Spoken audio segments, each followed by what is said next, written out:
My journey in the Monticello School District began here at Pinewood Elementary School in 1990. I'd like to share a few memories with you. Come on in. My first class here at Pinewood took place in this room, Ms. Boris. I split time between her and Ms. Flicker at the time. Years later, I would have Ms. Boris' son, Mitch, in class.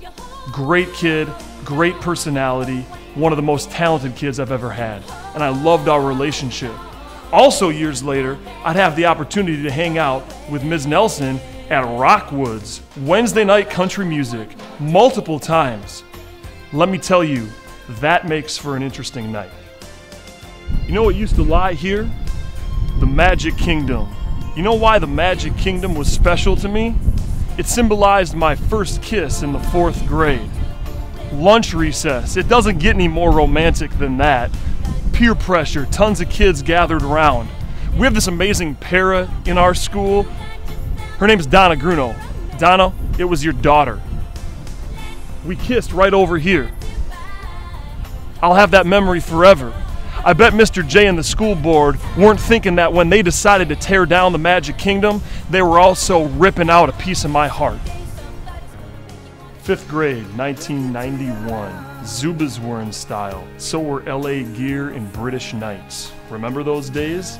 I was in Ms. Mishler's class right down the hallway. Backstory, I was kind of being bullied on a bus by a kid.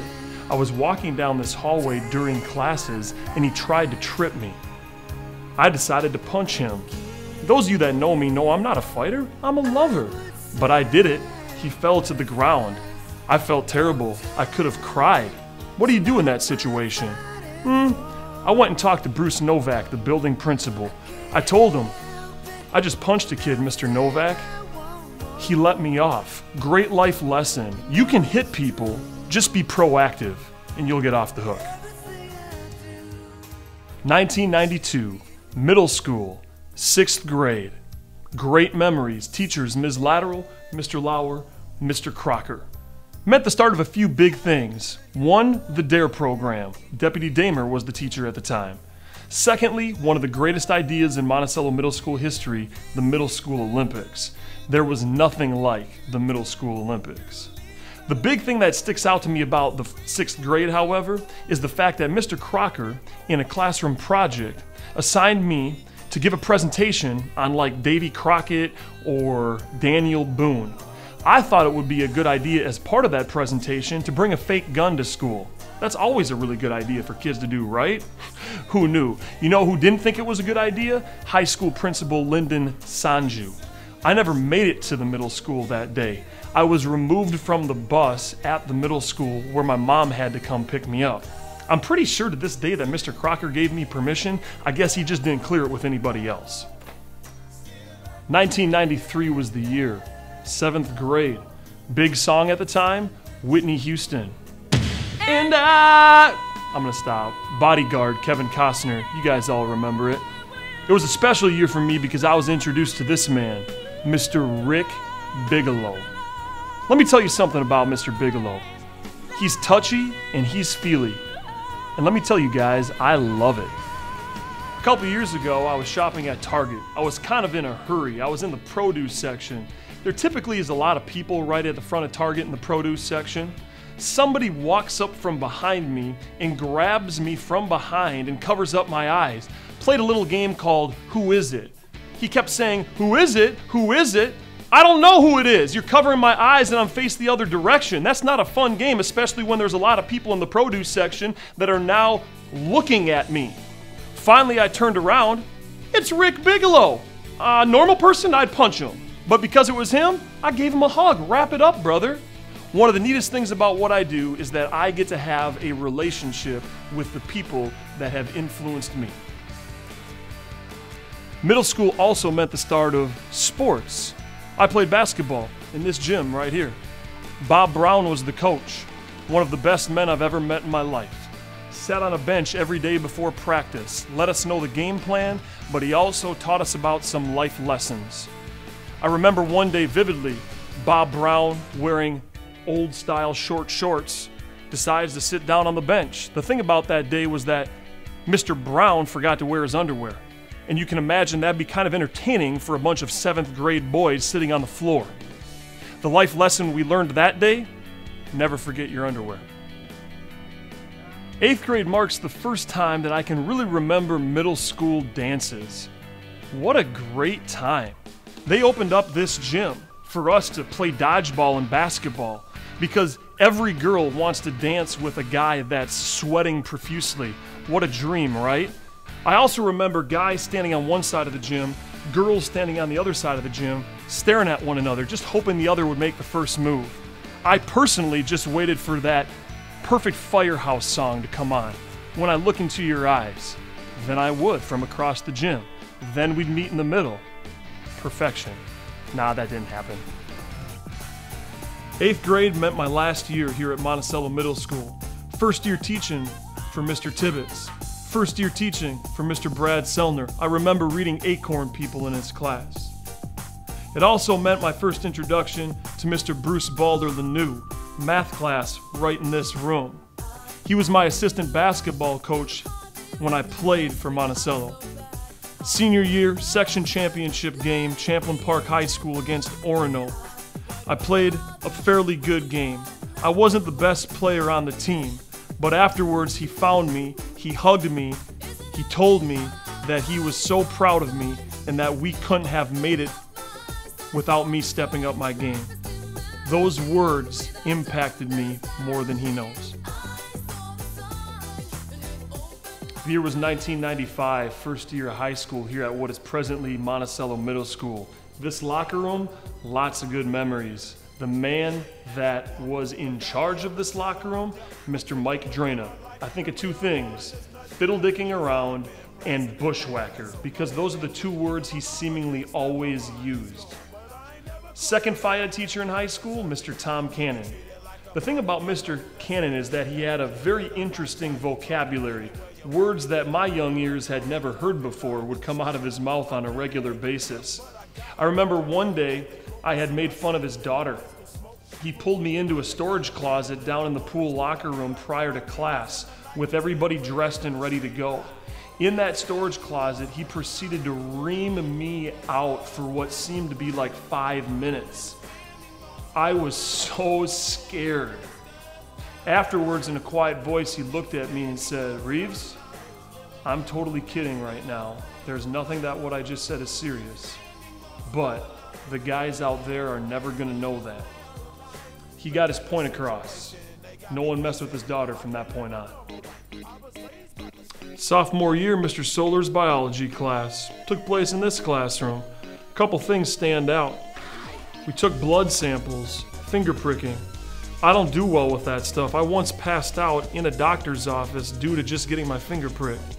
There were 2 kids in my class that were out cold and fell off of chairs because of that activity. Nice job. Secondly, the movie Arachnophobia. Mr. Solar, and may do this to this day, when there were spiders on the screen, would, with a fish line, lower from the ceiling a spider onto someone's hair or someone's shoulder, and inevitably that person would flip out. And they did. It was awesome. Great high school memory. The library was run by 2 lovely females, Miss Sandy Lummel and her para, Miss Sue Timish. Both of them, I think, are probably saints in real life after what we put them through. You could always get away with a little bit more from Ms. Timish, but Ms. Lummel had her eye on you the entire time. I remember sitting in Gene Garman's class, and Westphere would stop by all the time and carry on conversations during class. I got a different perspective of that when now I'm teaching and he stops by and carries on conversations in my class. Some things never change. I love it. I want to give him a hug every time. I remember sitting in Ms. Balder's math class, and along with every other high school guy thinking, "Wow, you are beautiful. Sorry, Bruce, I was a high school guy. Forgive me?" I also remember in this library my first serious high school relationship with a girl starting and ending.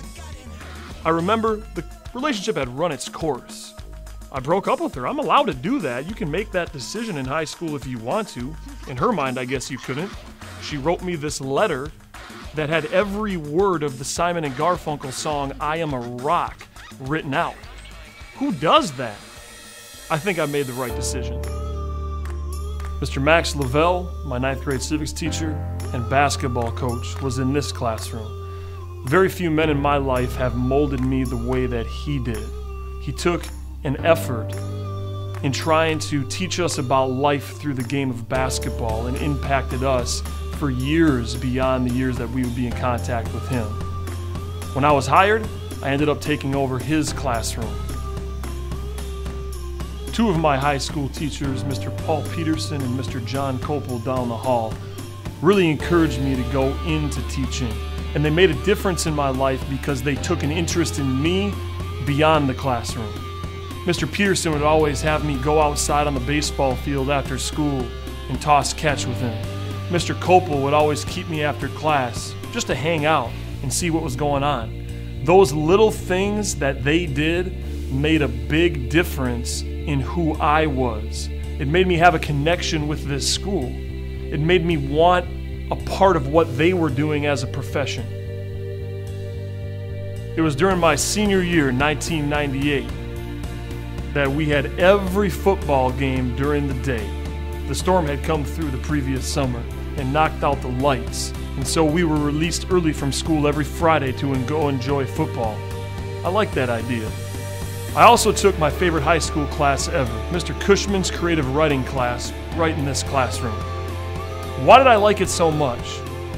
I liked it because he engaged us. He gave us freedom to do the things that we wanted to do, to write what we were passionate about. That made a difference for me, and I've tried to keep that in mind now as I teach students in my classroom.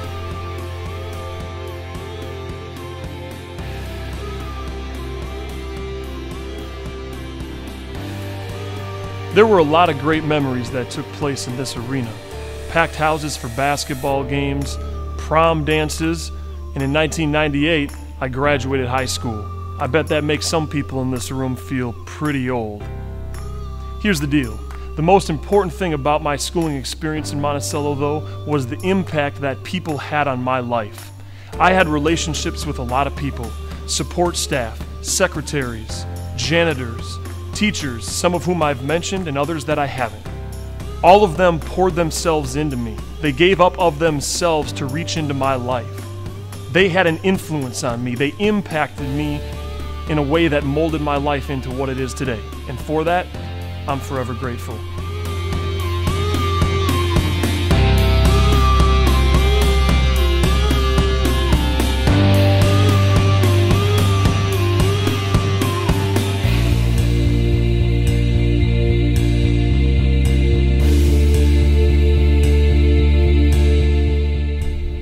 My journey with the Monticello School District took a different direction once I graduated college. I got hired here at the high school in 2003. I'm glad someone was crazy enough to take a chance on me.